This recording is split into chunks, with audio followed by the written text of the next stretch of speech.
So demand is changing all the time in the marketplace. And supply is changing because people's costs are constantly going up and constantly going down. Because for costs of production, you can buy you can hire your labor from all over the islands, even all over the United States. Sometimes you can contract for people in other countries. You can get your labor online, so they don't even have to move. They just do the work online. The equipment you buy can be from anywhere on the planet. Materials where you can sell now can be anywhere on the planet. So tremendous variation, which means that prices could be low, prices could be high, quantities of production could be low, quantities of production can be high. It's what's called a dynamic circumstance, always changing, always in flux. Now, a lot of times that makes people uncomfortable, nervous. Not as much as it did 100 or 200 years ago when people rarely saw changes. More than a couple hundred years ago, you didn't expect your station in life to change for yourself. It was going to be the same as what your parents were, what your grandparents were, what your great-grandchildren are going to be. We're all going to be in the same income, same occupation, same location. No change in what you ate or where you slept or what you wore. No change at all. Now we expect change is the routine. Now you could say that in the pure command economy, the quantity of something is determined by the state plan. How many cast iron stoves are going to be made? How many toothbrushes are going to be produced? And it's made by a 5-year plan. In Russia, in the old Soviet Union, it was called the GOS plan. In North Korea today, the most command economy in the world, probably you could say that the central planners decide how much of everything is going to be produced. And they also set out what the price is going to be. So they set the price, and the price is fixed, often for years, decades maybe. Now, demand is still going to respond. People are going to respond to different price levels, saying how much they're willing to give up. But the movement of demand, the determinants of demand, are very, very limited. In other words, there's not much change. In the pure command economy, you may be told what you can go to the store. You said you're from China? My wife's from China, and she grew up during the Cultural Revolution, long before you were born, probably. But in the old days, what your parents would talk about in terms of what China was like back in the 60s or 50s or something like that, there weren't a whole lot of stores to go to. There was the government-run store. And if there was coffee, that was the coffee, not 24 different choices or hundreds of different choices. There was one newspaper, the government newspaper. There was one magazine, one television station, one... in my wife's case, people were told where they would live. They were in the command economy. You have to get permission if you want to move across town or even to another part of the country. If you didn't get permission, you didn't move because you depended on government permission in order to get the allocation of food, clothing, and shelter, the rations, the coupons, to be allowed to have an apartment, to be allowed to eat, to be able to wear clothes. There were some very fringe market elements that sometimes persisted, but during the harshest and most strict of times, that could be severely punished. In her case, she was told what she was going to major in. She was told whether or not she could go to university, and she was told what her major was going to be, and then where she was going to work afterwards. You didn't dare fall in love with somebody before she met me, before you graduated from college. Because you might be assigned to different parts of the country. And a lot of people had been assigned to different parts of the country. And they had to spend a couple weeks every year to try and go visit each other. So a lot of things were set out. Population control. The rule since Deng Xiaoping's time in the late 70s was a one-child policy. I think it's still sort of enforced, although there's a lot of variations, exceptions to it and all now. Income is much more flexible now, but in those days, the income was what was allocated to you.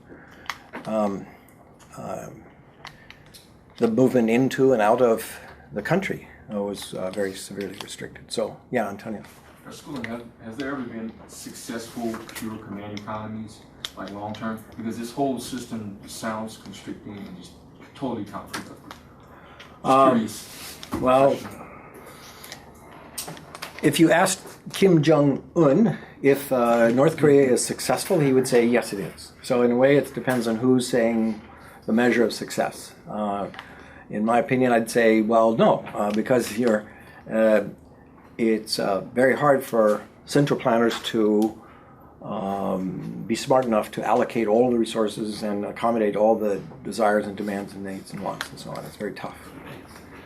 And so if they miscalculate and produce fewer toothbrushes or toilet paper than what people want, then you have very long lines, as is typical in the command economy. You have very long lines waiting for hours and days, to get some basic commodities.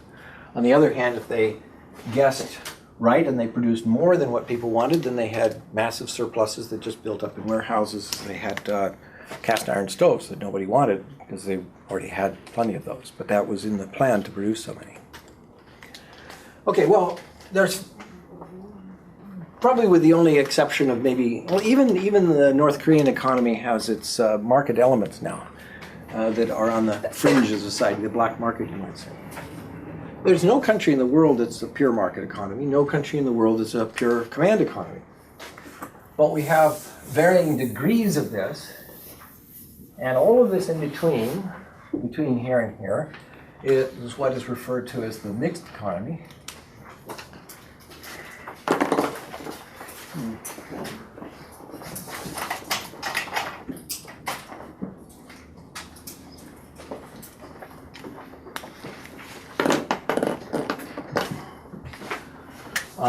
The mixed economy. In different degrees. And ways that the government intervenes without owning the economy. This might mean not only government control, but and ownership of the means of production, the resources, the allocation of these things, what is to be produced, for whom, how. In the mixed economy, there may be entry into the market and exit from the market, both for suppliers and demanders, the consumers. But there are a lot of ways of government interventions. I'm going to list 4 basic categories. 1, 2, 3, 4. Okay, 4 basic interventions in the mixed economy. Let me just want to make sure I've got one little chart to show you too.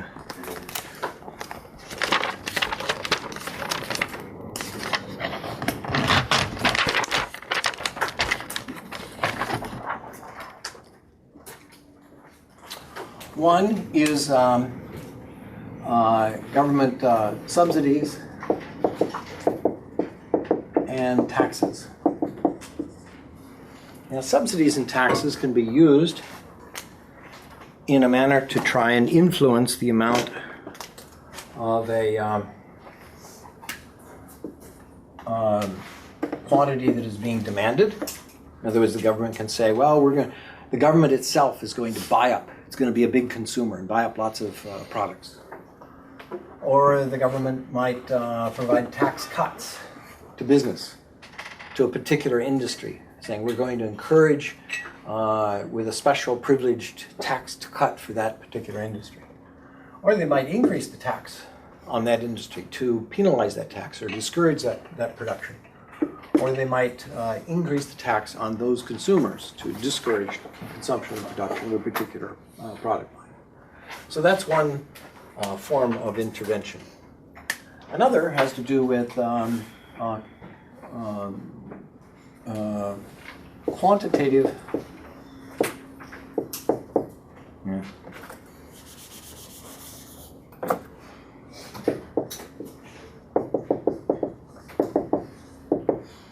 controls.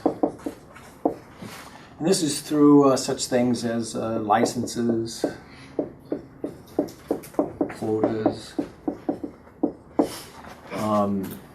permits, that they limit the quantity of something that is produced or offered, goods or services and so on. So they may say, we have a limit on the quantity of something that is allowed to be produced.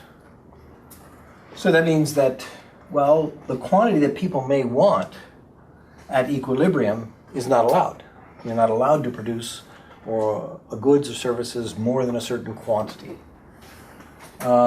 So then, in that case, that usually means that there's going to be a shortage, and it drives the price up to a level that is higher than would otherwise be the equilibrium level.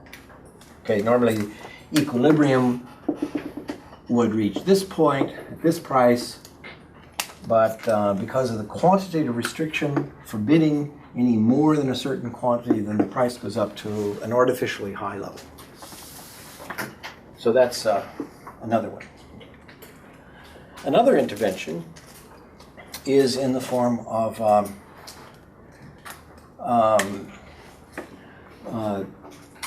legal price controls, either as maximum prices or minimum prices. So a price maximum is sometimes referred to as a price ceiling, meaning that the price is not allowed to go up above a certain price.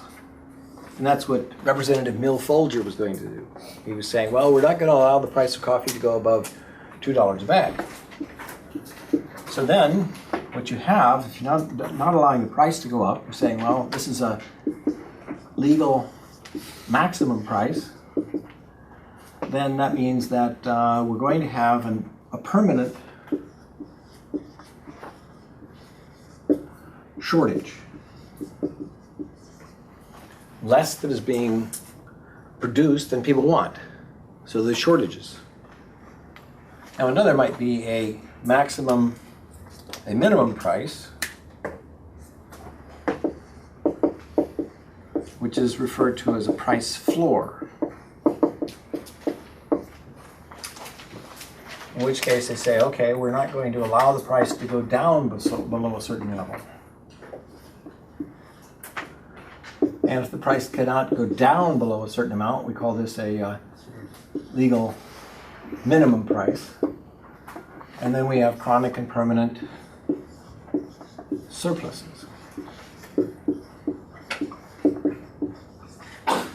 More than is being offered than people want to buy. Now, we have this phenomena here that the market is always straining towards striving for equilibrium. But if it's outside the law, and we got names for it, it may be called the black market. If somebody tries to sell something more than the legal quantity that's allowed. If someone tries to sell at a lower price that is allowed, or at a higher price than is legally allowed. And it's called the black market. Other words are shadow market. I mean, it sounds kind of, dark. They may call it gray market. Sometimes it's called the underground market.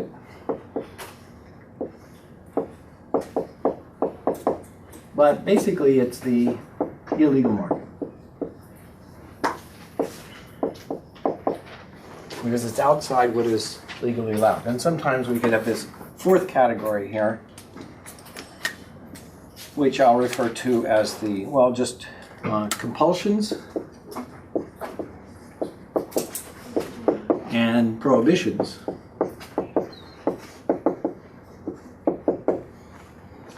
Just what you must do and what you are not allowed to do. And these things also intervene. They don't show up on the price market here, but I'm going to show you soon in the course how it is that you can display it visually, using supply and demand graphs, how that happens. Now, the various countries of the world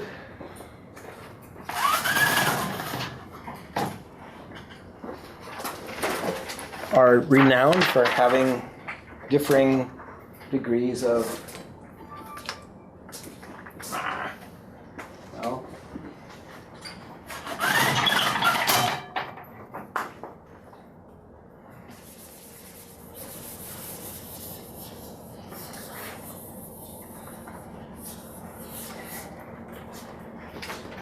this is one estimate of the size of the shadow economy. How much of the economy is said to be operating out of sight of the officials, because maybe the rules and regulations cause a lot of people to want to just operate outside the legal market.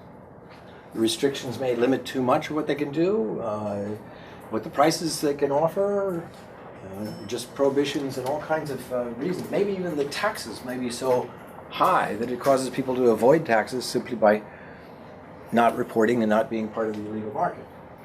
It's an interesting thing.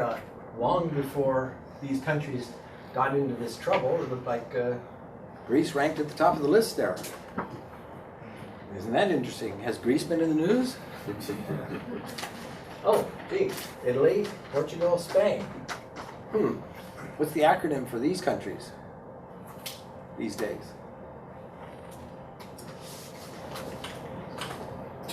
The pigs of Europe. Have you ever heard that term? You ever heard that term? Well, no, I'm not talking about pigs, but they say because the acronym seems to, these are the ones that got into a lot of, financial troubles. But it doesn't necessarily mean that the black market caused them. It could have caused that all of the rules and regulations may have forced so much of the economy to go AWOL, or to go underground, that maybe it, and then may have also been propelled by some corruption. It's been argued that in Greece there's a high degree of corruption, and the way to avoid the government is just hide yourself from them. I promise you I'd find this, but it's not a current one. This one's dated 2001, the Corruption Perceptions Index. Now it must be accurate for 2001 because this is produced out of Germany, right? And it's, the Transparency International was started by Peter Eigen to try and reveal comparisons between countries. But now, if there's a lot of corruption in the United States, well, it just means that it doesn't mean that there isn't corruption in the United States. It just means that there are a lot of countries of the world that are more corrupt, or at least were in the 2001. I hate to say Germany ranked a little bit lower here, but since this organization is in Germany, they can't be accused of bias. But what about the other ones? There's Spain and Portugal and Italy and Greece, pretty far down there. And I'm very curious. I hadn't thought about it until just now. How much has it changed in the last 14 years since then? In which direction would things have gone? Well, at any rate, that's for your consideration. Oh, and there are studies that try and compare, well, what's the impact of that on the ease of doing business? There's a ranking of countries, the ease of doing business ranking in 2012. Countries that have an ease of doing business is greater. I mean, it is down towards 1 is the best, and the least amount of corruption is the best. And so seems to be a good correlation between the degrees of corruption and how much difficulty there is in making business. Okay, now I want to give an example of the intervention by giving an example of food. My example will be of wheat. And we'll talk about price and quantity. And I'm going to tell a little bit of a story along this to illustrate this point. Suppose we start off at at a price per bushel. For use from other countries, a bushel is about a basket that big, and $3 per bushel. And the year I'll start off with is 1914. In 1914, there was some rather significant world event that went on. What was that? World War I. World War Part 1, yes. And it was where Europe broke into war. The United States didn't join it until 1917, so the United States was standing on the sidelines. American politicians were actually promising if they got elected they would keep America out of that war. After the election, they changed their opinion about that. But in any case, the European governments were at war, and they called up the farmers and the population to fight in the wars, and they couldn't be farming in the fields. So they couldn't feed their population, and at least for the British and the French, who were more aligned with American support at that time, they bought a lot of wheat from the United States. So how would you show that on this supply and demand graph?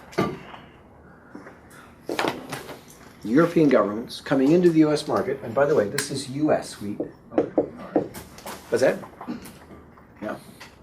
How would you show all this purchase of wheat from Europe? Yeah. The demand curve? Which direction? Right. To the right. Okay, good. Because that means that now, with the European governments as consumers, I mean, for their population, they're using taxpayers' money of their countries to buy up a lot of wheat from the United States. So it had the effect of driving up the price of wheat in the United States. So let's say $4 per bushel. So now more wheat is being produced at a higher price. And this quantity of wheat, between the quantity that is being demanded and the quantity that is being consumed, now the farmers get to produce more at a higher price. So you could say, well, the winner of this was U.S. farmers, because they enjoyed a higher price and a higher quantity of production. They loved it. Okay. And this quantity was being paid for by European taxpayers to be shipped abroad. Okay, and consumed abroad. But what about this? This is the quantity of U.S. consumers, what they were getting. Are they eating more or less wheat? They're eating less wheat. Why? It's just available. Right, there's less available, but because there's less available, the price is going up, so they don't want to buy as much. Now that means either they tighten their belt and eat a little bit less, or that means that they buy other things, substitutes. Maybe instead of eating, bread, they're eating potatoes or rice or some other starch product. In any case, they're eating less wheat and paying a higher price for it. So you could say the U.S. consumer was paying a higher price and consuming less. Okay? So that makes them, you might have to say, if you get less of something and you have to pay a higher price for it, you have to say, well, you're kind of a loser. Maybe you don't think of yourself as a loser, except that you are a little poorer, because it means you have what you do get, you have to spend more on, which means you have less to spend on other things, and other things, and you have to eat less of it because it's too expensive for you. Okay, well, the war ended, and then things would. And by the way, this was considered to be the great time for American farmers, the golden era, they called it. I mean, even though war was going on all over the place, the United States entered in the war in 1917, so it was going off, and they were fighting, and there were lots of dying and everything by the millions. But then the war ended in 1919. United States soldiers started to come home, and soldiers went home back in England and France as well, too. So that means they were able to start farming their own fields. So that means that less was being produced, and so everything went back to its original condition, which you could say then was, well, nice for U.S. consumers then, and not so nice for the farmers. So, when the war ended, you could say, well, the The farmers may have viewed it as a loss and the consumers a win, because now consumers got to eat more food at a lower price. You also have to say that a lot of things changed. There were huge changes in farm production. You may want to make a note of some of these things now. There were, at the beginning of the war, soldiers were being carried into battle by horses. You know, horse-drawn chariots, carriages, wagons, caissons to pull artillery, and when they were wounded on the field, they were carried by horse-drawn ambulances to the back, and all of that. But that changed because vehicles, the horseless carriages, had been invented just prior to the war, and the war production geared up to produce these in a very big way. Okay, a lot of automobiles and a lot of trucks and a lot of tanks. At the end of the war, that production capacity was still there. They weren't producing trucks and tanks for the battlefield, but how could they be used out on the farm? Horse grain. Yeah. Now you got trucks instead of horse-drawn wagons, which were much more productive. You could have tractors out on the farm that instead of one person plowing a field and taking all day to do it, one person could do it in half an hour. And you had big enough equipment now that was moving earth in big ways. So you could make dams and irrigation and flood control and things like that a lot easier than it was before. They did that stuff before, but it was a lot easier. And they had all kinds of things. So how would you show that change on the supply and demand graph? Yes, supply goes up. How would you show that? Right, okay. You show it with a supply curve shift to the right, which means that at this, well, the price goes down and more is being produced. Now, if it's getting a lower price, a farmer who doesn't adapt to any of those new changes out on the farm is not so happy about it, okay? Because it just gets a lower price. But if it is a farmer that adapts to the new technology, then they might be okay because they're able to produce more volume. Other kinds of things were happening out on the farm too. You know, they produced tremendous factories for producing ammunition, artillery shells, cartridges for guns. And when the war ended, they didn't need all those nitrate factories to produce ammunition. How did they use those factories out on the farm? Anybody know what nitrates can make if it's not making explosives? It's fertilizer. That bomb that blew up the Murrah Federal Building in Oklahoma City was just a big truckload of fertilizer. Okay, so it turns out that, okay, if you've got huge factories that are producing nitrates and no longer needed for explosives, well, with some adjustment, you can have an increase in the production of fertilizers. So you get this kind of demonstration as well, an increase, a lower cost for the production of farm stuff that wouldn't have existed prior to the war. In addition, sadly, to say, you know, they used gas warfare, mustard gas, nervous gas, all kinds of, you know, they would lob shells over with this gas in it and blow up and you know, cause people to have terrible burns and terrible breathing and died on the field, and the wind would sometimes carry it back towards your own lines, so pretty bad stuff. But how could that be used in the farm afterwards? Pesticides. Okay, not to kill people, but to kill insects. And that was a big thing in the farm because, you know, insects for early kinds of primitive farming, basically insects consume maybe half the crop. But if you can kill the insects, you get double the crop, essentially, the product from your production. Now they had also come across, just prior to that, they had invented an airplane prior to World War I. An airplane, wow. You could do that now. You could send out an airplane that would go out. I mean, a balloon before that was the only way you could see behind enemy lines. It was stationary and easy to shoot down. You couldn't see very far. But an airplane, you could fly way behind enemy lines. Occasionally, you could just drop a bomb out of the cockpit. Of course, then you had other planes go up and try and shoot it down. You had a lot of that going on. Thousands of planes built, actually contracted for the war effort with no end of the contract clause put in it in case the war ended. So they actually kept producing the planes even after the war ended. Good for the airplane manufacturers, they had that contract. And good for who else? Crop dusters. Crop dusters, farmers that wanted ways to drop this pesticide on the fields.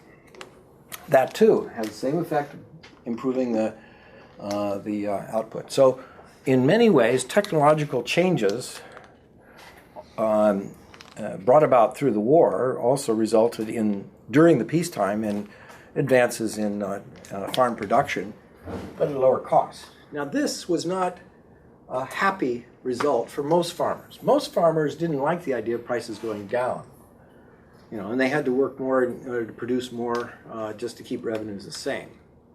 And that was in the 1920s. So we've said in the 1920s were the farm improvements. Now you'd want to be able to illustrate graphically European demand, farm improvements in productivity after the war. And also, one of the key parts of the story here is in 1929, under the Hoover administration, President Hoover, they passed a law called the Farm Stabilization Act.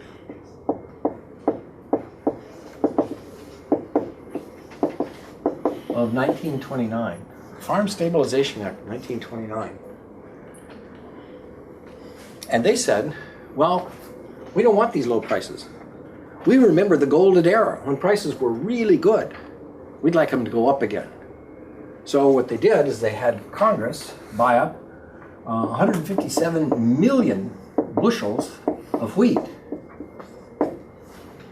with government doing the purchase. And where did the government get its money that it was using its purchases? Taxpayers. Okay, taxpayers' money. So now we got this price here, and we're trying to bring about the golden era. And that's done by a purchase of 157 million bushels of wheat. Okay, so the demand rises with the U.S. government being the major consumer.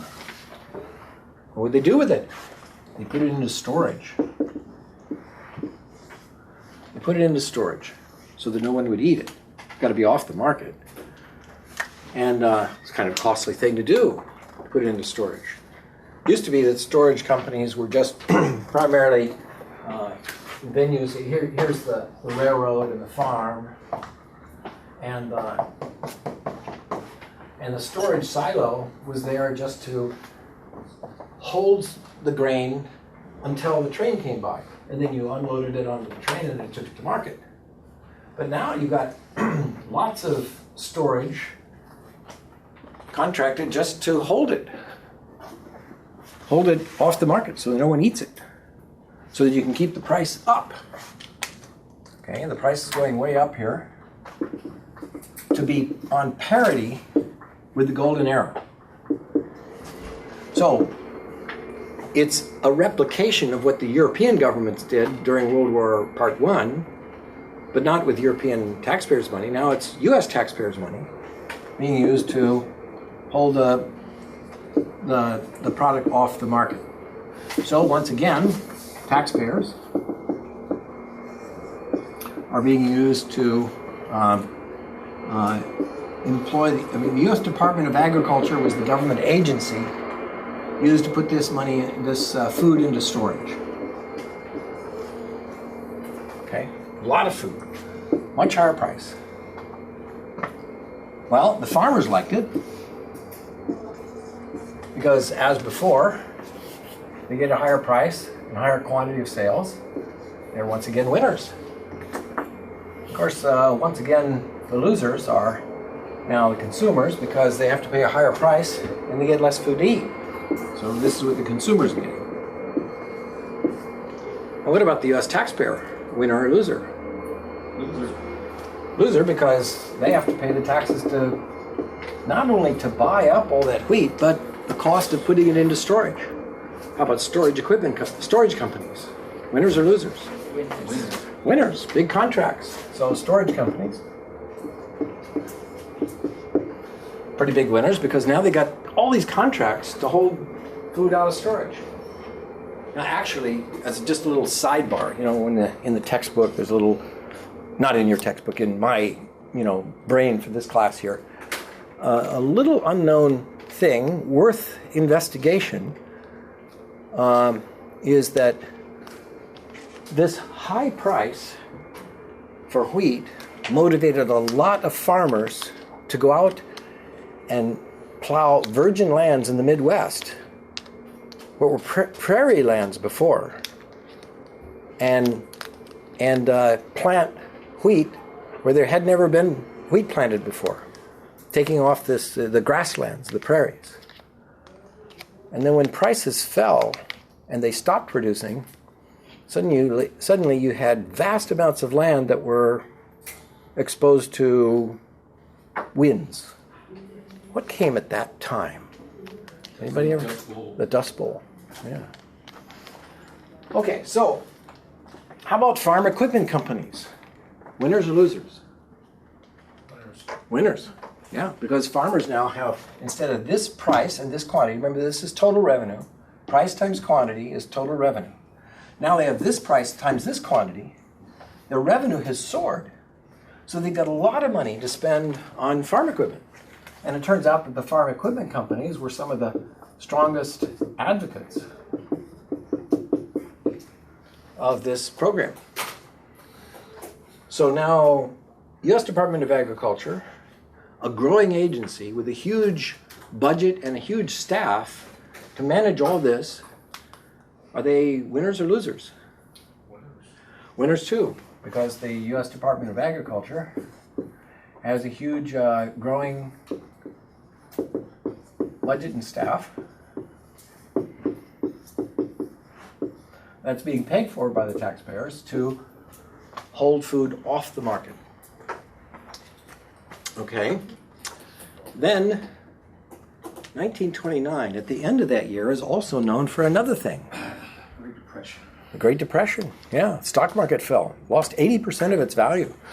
And a lot of companies went bankrupt. A lot of businesses out of business, and a lot of employment. 25% unemployment, not even counting underemployment. People who were taking jobs that were, less than their income. My grandfather used to be a professor at the University of Colorado at this time. And he said that the university president called all the faculty into a big meeting and said, well, we're giving you a 30% pay cut. And there was a lot of protest. What do you mean, 30% pay cut? And he said, well, if you don't like it, leave. We just don't have the money. And that's the way it was for a lot of people. Pay cuts and out of employment, it was a pretty hard time. Okay, so did the government have more or less revenue to pay for these kinds of programs? Less. Great Yeah, Depression. less revenue, because a lot of businesses are going under, people out of work, a lot less income to tax, and so the tax revenues down too. So what happened is that the government started this program with two purposes in mind. One, to stabilize farm prices, and two, to preserve the small farm. Those were the stated purposes. The critics say that the effect of this was actually the opposite. Because as soon as they ended the program, because they couldn't afford it anymore during the Great Depression, then prices went down. So you found a situation like this. Here was the prices over time. They had gone from 1914 up during the war. So by 1919 they were pretty high. And then after the war they went down. And then during the 1920s, prices continued to fall as farm productivity improved. Then in 1929, the Farm Stabilization Act occurred, but then they ended the program, and actually prices went down below that because they had to sell off all this storage. So if the consumers are getting this food for low price, then they don't go into the market to buy it. So temporarily the demand falls, and so prices actually went down. So even though the Farm Stabilization Act said, well, we're in this for the two purposes. One, to stabilize farm prices. Well, it didn't stabilize prices. It made them far more erratic than before. And two, it was to preserve the small farm. But when the prices go down, who's hurt the most when prices go down? The big farms or the small farms? Small farms, especially because when the subsidy was buying up grain, who are you helping the most? The small farmer or the big farmer? You're helping the big farmer because they're producing the most. They get the most benefit. So when things go down, the prices go down, it was a time of huge consolidation of small farms being bought out by the large farms. Okay, so then came a change of administration because in 1932 there was an election and a new president came in, Franklin Delano Roosevelt. What was his program? His program was to do the same, to raise prices again, now on a much expanded level.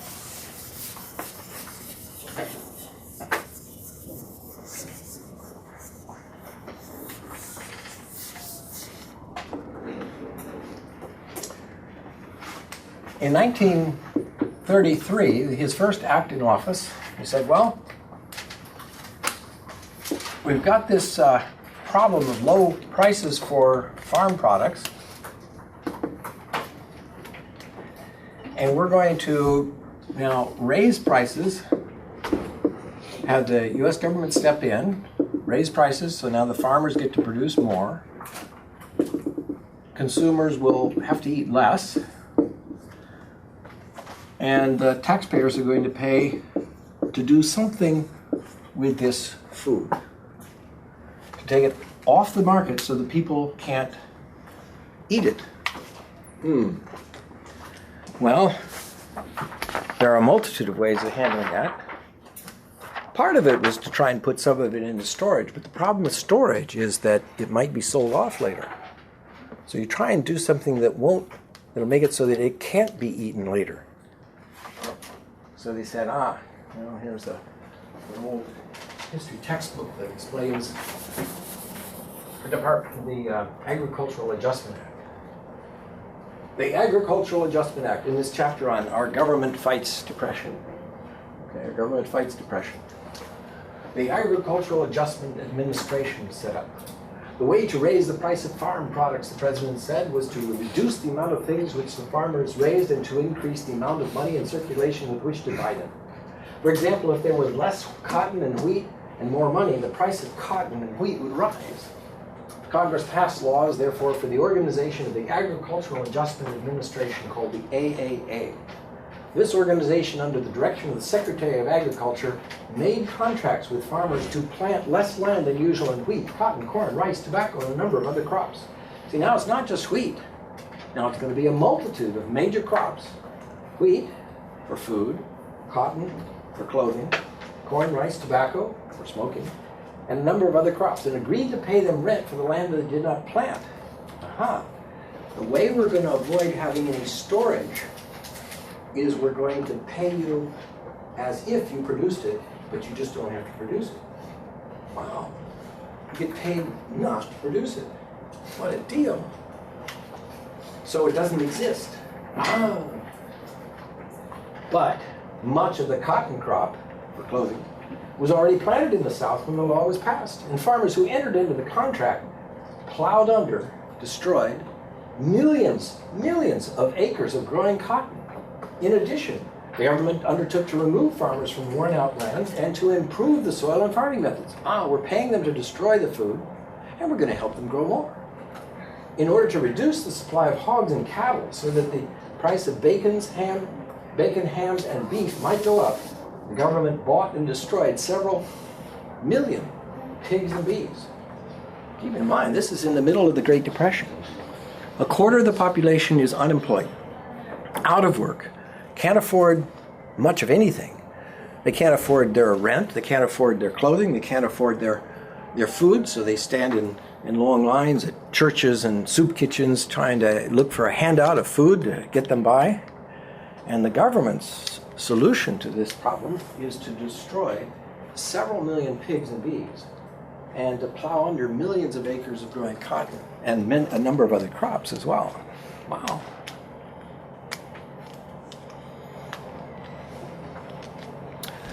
And it wasn't just then.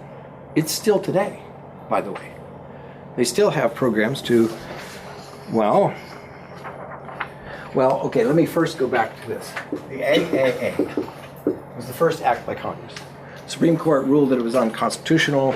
Then there were threats of packing the Supreme Court with friendly judges. And then the judges changed their mind, and then they finally allowed it to go ahead. So one of the first things is that they expanded to many more crops.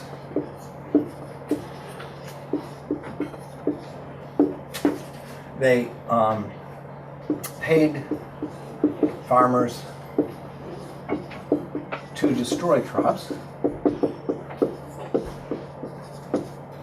And they paid farmers not to produce crops in the first place.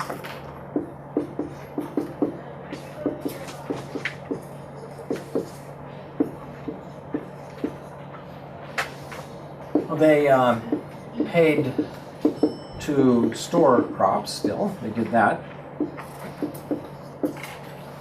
which was very expensive because, I mean, it went on for years, I mean, even till today, but the storage is enormous. And they banned imports because people might then buy cheaper products from abroad.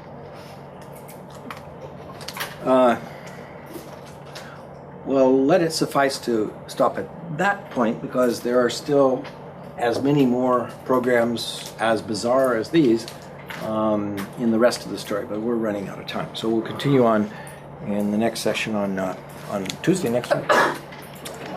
Stay tuned for the next exciting episode of Macroeconomics.